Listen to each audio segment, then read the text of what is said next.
Mwaramutse neza mwese abanywanyi b'ibiganiro vyacu aho muherereye hose mu bice bigiye bitandukanye, turabahaye ikaze ngaha kuri ino mboneshakure yacu ari nayo yanyu ya Burundi News TV, imboneshakure imwe rudende ibandanya kubashikiriza amakuru akomeye cane, amakuru yihuta aba ikaragaruka ku bikomeje kugenda biravugwa cane cane mu bigendanye n'umutekano, politike, diplomasi ndetse n'ibindi bigiye bitandukanye. Twibanda ku makuru rero akomeye cyane abakomeje kugenda aragaragara cane cane nyine ariko aravugwa nga mu gihugu cacu c'u Burundi ndetse no hirya no hino kw'isi cane cane mu karere k'ibiyaga binini. Turabahaye ikaze mwese, dore ingingo z'ingenzi canke ingingo nkuru rero turaza kugenda twibanda muri kiganiro cyo kuri wa gatanu kw'igenekerezo rya 13 ukwezi n'ukw'icenda umwaka wa 2024 ngaha mu gihugu c'u Burundi. Pastor Isidori Mbayahaga ahejeje gutangaza amagambo akomeye cyane nk'uko amakuru akomeza kugenda aradusumira. Hari amakuru ahejeje gushira ahabona rero by'umwihariko avuga ko nga mu gihugu c'u Burundi by'umwihariko mu gihe haba hatabaye ihagarikwa ry'imbonerakure by'umwihariko nk'uko bikomeje kugenda biratangazwa ngo ashobora kuzaba ibihe bidasanzwe cyane cyane ibihe bizarangwa n'umutekano mubi cyane, aho abantu bazongera kwicwa, abantu bakongera guhura n'ibibazo bigiye bitandukanye nk'uko bikomeje kugenda biragaragara, ndetse anavuga ko by'umwihariko nyiricubahiro Evariste Ndayishimiye akwiye kuba yoreka akongera kwitoreza ikibanza c'umukuru w'igihugu nk'uko bikomeje kugenda biragaragara. Ibi ngibi rero yaje kugenda arabitangaza by'umwihariko mu gihe nga mu gihugu c'u Burundi himirijwe amatora akomakomeye cyane agomba kuzatangura by'umwihariko mu mwaka utaha cyangwa mu mwaka wa 2025 ndetse mu mwaka wa 2027 hakazaba n'andi matora akomakomeye cyane. Ibi ni ibintu bitaje kugenda birakirwa neza nga muri kino gihugu cacu, aho bishobora kuza kwegera ibintu bibi cyane nk'uko amakuru akomeza kugenda aradusumira. Turagaruka kandi ku zindi nkuru zikomeye cyane zikomeje kugenda ziravugwa nga mu gihugu cacu c'u Burundi nk'uko bikomeje kugenda biratangazwa, ndetse gushika ubu ngubu umugambwe Sawanya Frodebu ukaba ukomeje kugenda urahura n'ibibazo bigiye bitandukanye. Ahitwa Mpanda indongozi zabujije rero iyugururwa ry'ingoro y'umugambwe Frodebu Sawanya by'umwihariko ica irasiturwa inyuma y'imisi itatu nk'uko bikomeje kugenda biratangazwa. Ni mu gihe uyu mugambwe wakomeje kugenda ushimangira uvuga ko ukomeje kugenda urabangamirwa cane cane n'ibikorwa bya CNDD-FDD nk'uko bikomeje kugenda biratangazwa. Turagaruka kandi ku yandi makuru akomeye cyane akomeje kugenda aravugwa, aho by'umwihariko intererano y'umugambwe CNDD-FDD by'umwihariko ikomeje kugenda irakora akantu, ndetse ikaba ikomeje kugenda by'umwihariko irahatana mu bikorwa bigiye bitandukanye, ndetse gushika none amakuru akomeza kugenda aradusumira akaba agaragaza ndetse anerekana neza yuko by'umwihariko CNDD-FDD ikomeje kugenda irabangamira abantu, irabangamira n'abanyagihugu nk'uko bikomeje kugenda biratangazwa. Muraza kunyemerera kandi by'umwihariko twerekeze no ku yandi makuru akomeye cyane ariko aravugwa cane cane nga ku mugabane wa Afrika mu bice bigiye bitandukanye. Muri Repubulika Iharanira Intwaro Rusange ya Kongo hakomeje kugenda haravugwa amakuru menshi cyane agiye atandukanye, amakuru yihuta ndetse by'umwihariko amakuru anateye ubwoba agendanye n'ingwano zikomeje kugenda ziraba muri iki gihugu. Bwana Tshisekedi ahejeje gutangaza neza ko by'umwihariko adateze by'umwihariko kuzagira ikintu na kimwe yuganira n'umuhari wa M23 nubwo hakomeje kugenda by'umwihariko havugwa ndetse akanatangaza by'umwihariko ibikorwa bigiye bitandukanye cane cane ibikorwa bishobora by'umwihariko kuzinjiza uyu muperezida n'umuhari wa M23 mu biganiro, ariko kandi yamaze kugenda ashimangira ko ibyo ngibyo adashobora kuba yobikozwa. Inyeshamba za ADF by'umwihariko zirashinzwa kwica abasivile bashika muri 20 mu ntara ya Ituri muri Repubulika Iharanira Intwaro Rusange ya Kongo. Aya namwe mu makuru akomeje kugenda haravugwa hirya no hino kw'isi. Turabahaye ikaze mwese abatwumviriza baherereye by'umwihariko nga mu gihugu cacu c'u Burundi mu ntara zigiye zitandukanye, mu makomine, ku mitumba. Turabahaye ikaze abari ngaha mu mugwa mukuru w'ubutunzi Bujumbura, abari by'umwihariko ku mugwa mukuru wa politike Igitega, abari mu ntara zigiye zitandukanye za Cibitoke, Ngozi, Cankuzo, za Bururi, Kayanza ndetse n'ahandi henshi cyane hagiye hatandukanye. Turabizi ko mutwumviriza muri benshi. Turabahaye ikaze abanywanyi b'ibiganiro byacu. tubandanya kubashikiriza amakuru akomeye cyane agaruka ku biriko biravugwa by'umwihariko mu karere k'ibiyaga binini nga mu Burundi, twibanda kuri politique, diplomasi ndetse n'ibindi bigiye bitandukanye. Abatwumviriza kandi by'umwihariko bari ngaha ku mugabane by'umwihariko wa Afrika, mu bihugu bigiye bitandukanye, ku mugabane w'Uburaya, Asia, Australia, Amerika ndetse n'ahandi hose, mwese turabahaye ikaze muri kino kiganiro tubifuriza kumererwa neza cyane. Niba ari ubwa mbere ushitse ngaha rero kuri ino mboneshakure yacu anayo yanyu ya Burundi News TV, vyonda kanditse tsabone kugira ngo ucaronka amakuru n'ibiganiro byacu mu buryo bworoshye. Ubyondeko by'umwihariko ari akamenyetso kameze nk'inzogera kugira ngo ucurabana natwe 5 kuri 5. Turabahaye ikaze mwese rero, reka amakuru tuyatangurire ngaha mu gihugu cy'u Burundi.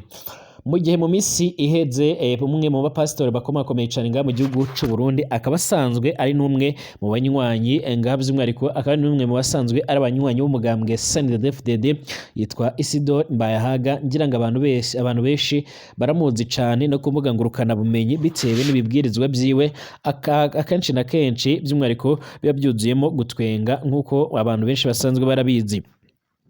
Mu misi yeze rero twagarutse ku nkuru zikomakomeye cyane yaje kugenda aravuga, ndetse n'ubuhanuzi yaje kugenda arageza ku banyagihugu cyane mama buntu. Icyo gihe n'ubuhanuzi bwasiguraga yuko rero ashobora kuzogandargurwa, ndetse by'umwihariko icyo gihe yanavugaga yuko nga mu gihugu cy'u Burundi hatabamo impinduka muri politike yaho, ibintu bishobora kuzokomera ndetse bikazaba bibi cyane. Ayo makuru ngira ngo mu nyuma mwaje kubona yuko ibintu ariko byagenze. Ahejeje rero by'umwihariko gushyira ahagaragara ayandi mabanga akomakomeye cyane, ndetse by'umwihariko aza no kugenda asaba abarongozi b'igihugu nga mu gihugu cy'u Burundi, cyane abarongoye CNDD-FDD ko by'umwihariko bakuraho byihuse by'umwihariko izi mbonerakure, mu nyuma y'uko zikomeje kugenda zirarangwa no gukora amabi menshi cyane. Yaje kugenda arabasaba gusenya ndetse no gukuraho imbonerakure, hakagumaho igipolisi ndetse n'igisoda nga mu gihugu cy'u Burundi, kuko ibyo ngibyo byoba bihagije. Yaje kugenda abasaba yuko ibyo byose nibidakogwa, by'umwihariko amatora ategerejwe nga mu gihugu cy'u Burundi adashobora kuzoba, ahubwo hozoba imigumuko ikomakomeye cyane ku buryo abantu bazongera kwicana nk'uko byagenze. Yaje kugenda anasaba yuko kandi by'umwihariko mu byo bariko barateganya, nyiricubahiro Evariste Ndayishimiye adakwiye kongera guhiyahiya canke gutekereza ko yo kwitoreza ikibanza c'umukuru w'igihugu. Ni mu nyuma y'uko rero yaje kugenda avuga ko ibyabaye by'umwihariko ibyabaye bw'abanyagihugu biyamirizaga ikiringo ca gatatu ca Petero Nkurunziza ari byo bizongera kugaragara nga mu gihugu cy'u Burundi, by'umwihariko mu gihe nyiricubahiro Evariste Ndayishimiye yakongera kugerageza kwitoreza ikibanza cy'umukuru w'igihugu. Suko itegeko ritazaba rirabimwemerera, ahubwo nuko by'umwihariko abanyagihugu benshi bakomeza kugenda by'umwihariko bagaragaza ko atakintu na kimwe ariko arabakorera cyangwa se ngo abafashe, ubuzima buri kurushaho kugorana cyane. Ni mu gihe kandi yagaragaje neza yuko by'umwihariko abahunze bari mu bihugu by'amahanga ari bo bantu ba mbere bakomeje kugenda bagaragaza ndetse banerekana neza yuko bahangayikishijwe n'ibikorwa bikomakomeye cyane, ibikorwa bikomeje kugenda biratangazwa by'umwihariko na Generali Neva nk'uko biko biratangazwa. Hari benshi kandi by'umwihariko bakomeje kugenda banavuga ko gahunda zigendanye no kurungika abasoda nga muri Kongo ari bimwe mu bintu bishobora kuzakurura izindi mvururu nga mu gihugu cy'u Burundi. Uyu mupasiteri rero adasanzwe ajya umunywa ku gutanga ibitekerezo byiwe canke gutanga ubutumwa bwiwe aba yahawe n'Imana, yakomeje kugenda agaragaza neza yuko by'umwihariko iryo ngiryo ari ryo bwirizwa rya nyuma, ndetse Generali Neva n'abarongoye CNDD-FDD bagomba kuba bokurikiza. Bitabibwo rero by'umwihariko bitabibyo rero ubutegetsi bwabo bukaba bwohura n'ibibazo bikomakomeye cyane. Ibi ngibi kandi avuga abasesenguzi n'abandi bakurikiranira hafi politike ngaha muri Repubulika iharanira intwaro rusange, abakurikira politike ngaha mu gihugu cy'u Burundi n'abakurikira politike ya Repubulika iharanira intwaro rusange ya Kongo, bagaragaza ndetse bakanerekana neza yuko by'umwihariko ibintu bikomeje kugenda bigaragara ndetse n'ibintu bikomeje kugenda biravugwa, by'umwihariko usanga ataho bitaniye. Bagaragaza neza yuko politike yo mu gihugu ca Kongo ariyo yamaze kugenda yibonekeza ngaha mu gihugu cy'u Burundi, ku buryo bagaragaza ndetse bakerekana neza yuko by'umwihariko mu gihe atakintu coba gikozwe cyangwa se by'umwihariko ngo ibintu bibashe kuba byohagarara ngaha mu gihugu cy'u Burundi ariko bishobora kuzamera. abanyagihugu kandi by'umwihariko bakomeza kugenda bagaragaza neza ko batakishimira imitegekere n'imiyoborere ya General Neva nk'uko bikomeje kugenda biragaragara cyangwa nk'uko bikomeje kugenda biratangazwa. Hari bamwe babona yuko kandi nubwo himirijwe amatora nga mu gihugu cy'u Burundi ubusumwa bwotanguye mu gihe imigambwe irimo nka CNDD-FDD ikomeje kugendera bangamira indi migambwe nka Sawanya, Frodebu, CNL ndetse na Iprona, imwe mu migambwe ikomakomeye cyane nga mu gihugu cy'u Burundi. Manda indongozi zikaba zaje kubuza iyugururwa ry'ingoro y'umugambwe Frodebu Sawanya ica irasiturwa inyuma y'imisi muri 3.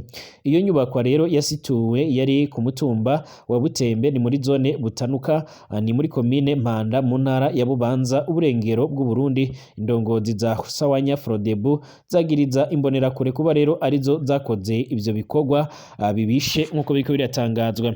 Ivyo byabaye ivyo byabaye mw'ijoro ry'ejo haheze by'umwihariko abantu bataramenyekana rero barasituye ingoro yari isizwe amabara by'umwihariko y'umugambwe Sawanya Frodebu, ariko indongozi zo mugambwe muri iyo ntara zikeka imbonera kure abanywanyi b'umuhari w'ugwaruka rwa CNDD-FDD kuba ariko rero gwokaze ivyo bikorwa bibishe cyane. Sawanya Frodebu yakomeje kugenda yiyamiriza yuko rero ababarizwa mu mbonera kure bariko barakomeza kugenda babashotora ndetse barabiyenzaho ku buryo bukomakomeye cyane.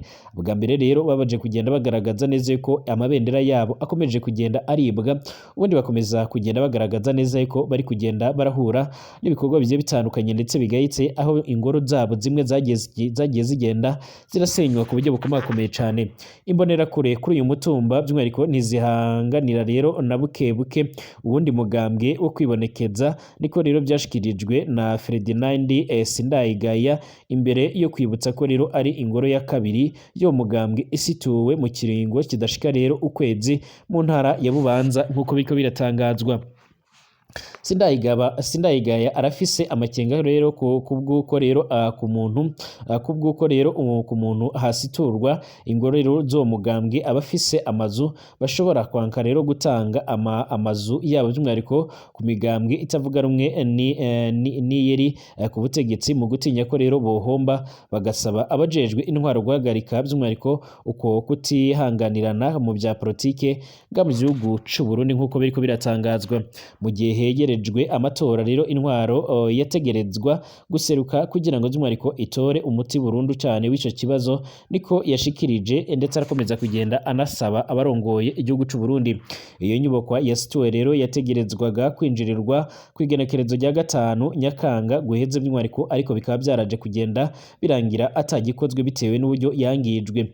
Ariko kandi mu ntwaro ibubanza bari babujije iyugururwa ry'iyo ngoro rero bagasigura ko rero hashobora guhungabana rusansuma by'umwihariko iriko iraba. Ivyo abaserukira uwo mugambwe watangajwe n'umuhutu rero wa mbere yatorewe kuba umukuru w'igihugu Melchior Ndadaye bari bemereye nk'uko bikomeje kugenda biratangazwa.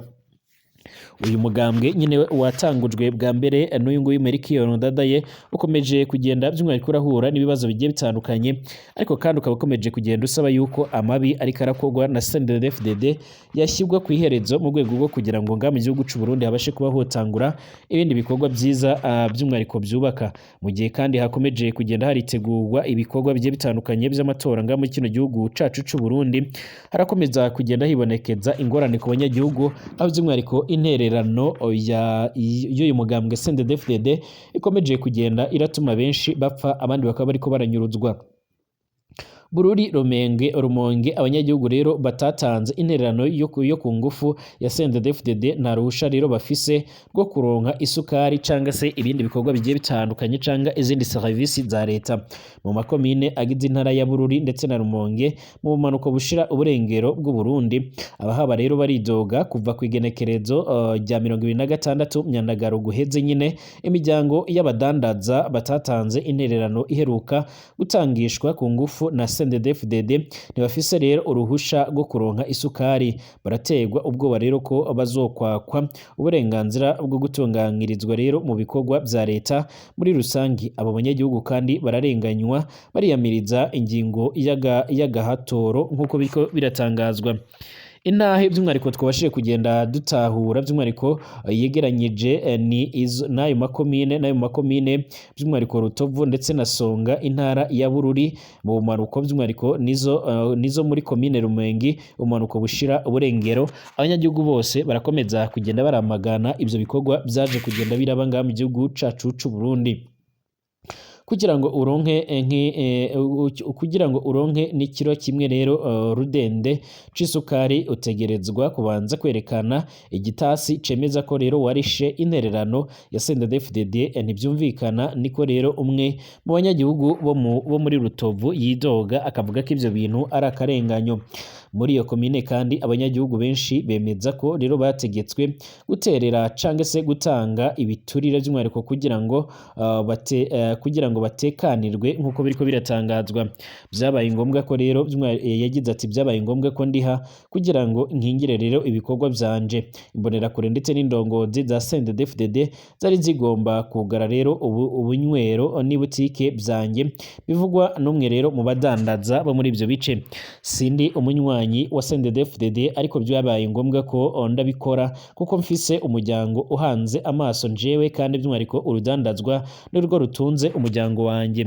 Ubuserugo avugana akababaro ati abajejwe intwaro bategerezwa kudukingira ni abanywanyi ba CNDD-FDD ico babaje barifatanya n'abandi mu kwegeranya izo ntererano nk'imbonerakure ndetse n'abandi bagiye batandukanye. Ku mugwa mukuru kandi wa komine Rutovu n'abanywanyi bo mugambwe uri ku butegetsi bategerezwa kwitwaza igitasi cerekana ko barishe kugira ngo baronke isukari canke se ibindi bikorwa vya leta. Imbonerakure zashinzwe rero hirya no hino ku bibanza byose bitangirwamo rero isukari, ta muntu n'umwe rero asigazwa adasuzumwe, niko rero bivugwa n'abahaba bakozwe ko rero n'ico gikorwa bavuga ko ari igikorwa kigayitse. Mu Rutovu kandi abaserukira umugambwe uri ku butegetsi n'abanywanyi b'umuhari w'ugwaruka rwabo rero baragabishije abatatanza izo ntererano bazoba rero hazoba amasuzuma ku mabarabara ava muri komine aja mu bundi burere, kandi kenshi harengane abantu bafise rero icemezo ko barishe intererano igenewe ukwiyamamaza kwa CNDD-FDD mu matora yimirijwe umwaka uza.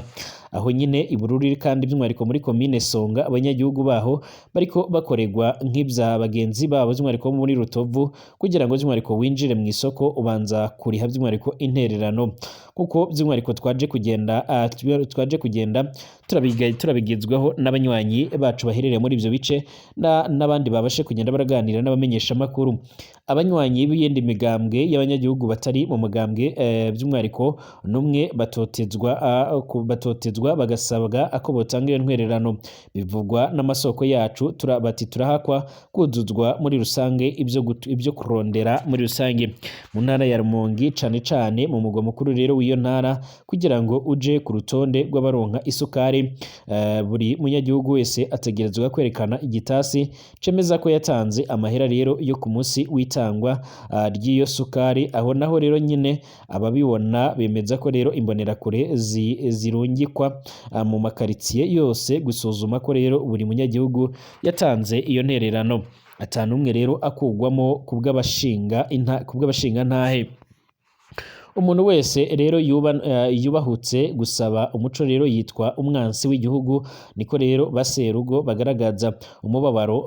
Ati nta tandukaniro riri hagati ya CNDD-FDD ndetse na leta, niko byishugwa n'abarongoye intwaro ku rwego rwo hasi mu bakozi ba leta bake bubahuka kubaza ibibazo mu Rumonge, kandi abanyagihugu bariyamiriza agacerere ka leta y'u Burundi bakayisaba kugira ico ivuga ndetse n'ico yakora muri ivyo bibazo. Mu Burundi kandi hariko haribonekeza ikena ry'isukari ndetse n'ikena ry'igitoro muri iyi myaka iheze, nubwo rero ikoregwa muri ico gihugu nyine bigakurikirwa nuko rero ishobora kuba rero ishoka muri RDC igihugu cibanyi, aho rero igugwa menshi cyane kuko rero by'umwihariko idandazwa mu madolari kugira ngo by'umwihariko hatangwe amahigwe ku banyagihugu bose babishoboye kugira ngo by'umwihariko baronke ico cidandazwa cabuze cyane isukari kandi isukari by'umwihariko igabugwa ahari abajejwe intwaro mu rwego ahari ahajejwe intwaro by'umwihariko ku rwego rwo hasi, ni naho mbere by'umwihariko bakora intonde z'imiryango. Isukari itangwa kuri buri muryango iva ku kuntu by'umwihariko uwo muryango ungana mbere mu burere bwinshi cyane abanywanyi by'umwihariko b'imigambwe itavuga rumwe n'uri ku butegetsi bariyamiriza iryo kumira bama bagiriwe kandi by'umwihariko bari ku ntonde nk'uko biko biratangazwa ku butaka bw'u Burundi bwose. Rero muri rusange imbonerakure abajejwe intwaro baturuka mu mugambwe CNDD-FDD bagizwe ahanini cyane n'abaserukira uwo mugambwe w'abahutu babandanya kwanduza intererano mu muryango wo kubadandaza nk'uko rero byibonewe n'abamenyeshamakuru bacu nga mu gihugu cy'u Burundi. Ariko urwandiko rero rw'umunyamabanga mukuru w'umugambwe uri ku butegetsi nyine CNDD-FDD rwasohowe ku igenekezo ya 18 Myandagaro rwavugaga ko iyo ntererano iryo tozwa ry'amahera rero rizorangirana ku igenekerezo rya 29 Myandagaro, ariko na n'izi saha riracyariko rirakogwa. Imigambwe itavuga rumwe rero n'ubutegetsi n'uri ku butegetsi by'umwihariko yaheruka gusaba abanywanyi bayo kwanka gutora izo ntererano, igasaba kandi ubushikiranganje bujejwe ubutungane n'ubw'intwaro yo hagati mu gihugu burongowe n'abaturuka mu mugambwe CNDD-FDD guhagarika iryo nyangwa n'agateka kazina muntu niho nangwa ry'amategeko y'u Burundi. Ubwo bushikiranganje ntiburagira ico bushikiriza. Iteke ry'umukuru wa CNDD-FDD kandi Reverien Ndikuriyo ryavugaga ko intererano yo kubushake kandi itegerezwa gutangwa n'abanywanyi b'umugambwe CNDD-FDD gusa ndetse n'abakunzi babo. Icakora ntago ariko byagenze kuko iyi ntererano yaje arakamaramaza ikaba ikomeje kugenda by'umwihariko iragaragara ndetse binerekanwa yuko by'umwihariko iriko iragenda irakwa buri wese. Bivugwa ko kandi mu gihe kizaza ata muntu n'umwe azagerageza kuba yoronka serivisi nimwe yo muri leta mu gihe azaba atari kwerekana igikaratasi yerekana yuko yoba yararishe iyo ntererano. Hari bamwe baratanga ashika ku 2,000 by'amarundi, abandi bagatanga ashika ku 5,000 bitewe nuko bikomeje kugenda biragaragara. Twerekeze muri Repubulika Iharanira Intwaro Rusange ya Kongo. Inyeshamba za ADF zirashinzwa kwica abasivile bashika kuri 20 muri Ituri. Abagwanyi b'umuhari wa ADF ugwanya ubutegetsi bwa Uganda bisha abasivile bashika kuri 20 mu ntara ya Ituri ni muri Repubulika Iharanira Intwaro Rusange ya Kongo mu burasirazuba bw'icyo gihugu. Umuyobozi wa polisi muri ako gace wavuganye na AFP yavuze ko rero abo bishwe bari babanje gutwagwa bunyago mu gitero ADF yagabye ahitwa Babila Babombi hari kwa kabiri. Mu bishwe arimo kandi abagabo bashika kuri 16 n'abagore 4 mu gihe abandi bantu 4 rero bashoboye gutoroka. Abo bagwanyi ubu ngubu bakaba barimo rero kwitabwaho n'abaganga mu bitaro kuko rero bari batemaguwe bahuye n'ibibazo bikomakomeye cyane. ADF kandi igwanya ubutegetsi muri Uganda imaze hafi imyaka ishika kuri 30 yarashinze ibirindiro byayo mu burasirazuba bwa Repubulika Iharanira Intwaro Rusange ya Kongo. Mu mwaka wa 2019 ADF yemeje ko ikorana na leta ya Kisilamu kandi ishinzwa gukora rero ubwicanyi muri Kongo ndetse no muri Uganda. Ingabo z'ibihugu rero zikaba zimaze hafi imyaka 3 zitanguje ibikorwa bihuriweho rero byo guhiga abagize uwo mutwe mu mashamba ya Kongo, ariko bikaba bigoranye yuko by'umwihariko bagira ico babukoraho. Ndabashimiye mwese abanywanyi b'ibiganiro byacu abatwumviriza muherere mu bice bigiye bitandukanye hirya no hino ku isi, babwira ngo mukomeze kugenda muri abana natwe 5 kuri 5 aho tugaruka ku makuru akomeye cyane bakomeje kugenda aravugwa hirya no hino ku isi, twibanda ku makuru abari karagaruka mu bigendanye n'umutekano, politike, diplomasi ndetse n'ibindi bigiye bitandukanye. Ubwo batwumviriza mwese bari nga mu gihugu cacu c'u Burundi, abari muri Afrika, abari Buraya ndetse n'ahandi hose, turabifuriza ibihe byiza cyane tubabwira ngo mukomeze kubana natwe 5 kuri 5. Niba ari ubwa mbere usanga rero byonda kanditse sabone kugira ngo ucaronka amakuru n'ibiganiro byacu mu buryo bworoshye, tanga igitekerezo amakuru yacu nayasangize ku nshuti zawe. Mwese mukomeze kugira ibihe byiza cyane, twongere gusubira mu masaha ari imbere. Uwiteka abahezagire.